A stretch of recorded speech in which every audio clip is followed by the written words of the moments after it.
আমি কখনোই মা হতে পারবো না। যখন মেডিকেলের চান্স পাই কুশলের সাথে আসলে পরিচয় হয়। মানুষটা দেখতে কেমন, তার শারীরিক সৌন্দর্যটা আমার লিস্টে অনেক নিচে থাকতো সবসময়। লয়্যালটি যে আছে আপনি বুঝতে পারেন। 3 দিনের মাথায় আমি আমার বাবাকে গিয়ে বলেছিলাম। এটাই ফার্স্ট লাভ ছিল? অ্যাবসলিউটলি। বাবা বললো যে চলো আমরা একটু বাইরে কোথাও, বাড়িতে মা আছে। তো আমরা দুজন মিলে রেস্টুরেন্ট ছিল, ওখানে গেলাম। আমার সেই মানুষটার সম্পর্কে বাবাকে বললাম। বলার পর আমার বাবা কুশলের সাথে বসতে ছিল। বাবা কুশলের সাথে বসলে বাবা একটা কথা আমাকে বলেছিলেন, তুমি কিন্তু নিজের ইচ্ছায় বিয়ে করতে চাচ্ছ, তুমি ওর লাইফটা নষ্ট করতে পারবে না। বাবা কয়েকটা কথা বললেন যে তোমার অনেক ফ্রেন্ড নিশ্চয়ই অনেক ম্যাচিউর এস্টাবলিশড হতে পারে, তুমি কখনো এটার সাথে কম্পেয়ার করতে পারবে না। লাইফে সে একটা জায়গাতে যাবে, রাজা রাজ্য সাম্রাজ্য সবই পাবে। আমি ওকে দেখে এতটুকু জানি যে ও কখনো তোমার হাতটা ছাড়বে না। এর মধ্যে ওভারি সিনড্রোম ধরা পড়ে। ডাক্তাররা ডিক্লেয়ারই করেছিলেন যে আমি কখনোই মা হতে পারবো না। তখন আমার কাছে মনে হয় যে আমি কি একটা খুবই ভালো মানুষকে ঠকাবো, কারণ প্রত্যেকে তো একটা সংসার বলতে একটা ওয়াইফ কিছু বাচ্চা নিয়ে চিন্তা করে। আমি তাকে যতই না বলি, আমার হাজবেন্ড ওই মানুষ না যে মাঝপথে আমাকে ছেড়ে বলবে যে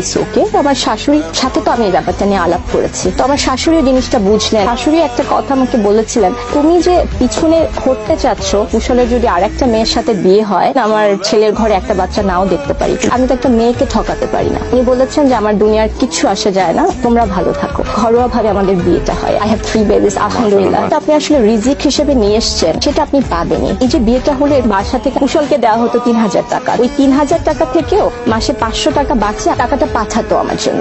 ওই টাকাটা দিয়ে আমি চুড়ি কিনেছি, কখনো আমি টিপ কিনেছি। এখন ও আয় করছে, অনেক বড় হয়েছে, লাক্সারির ভেতরে আলহামদুলিল্লাহ আল্লাহ থাকার একটা সামর্থ্য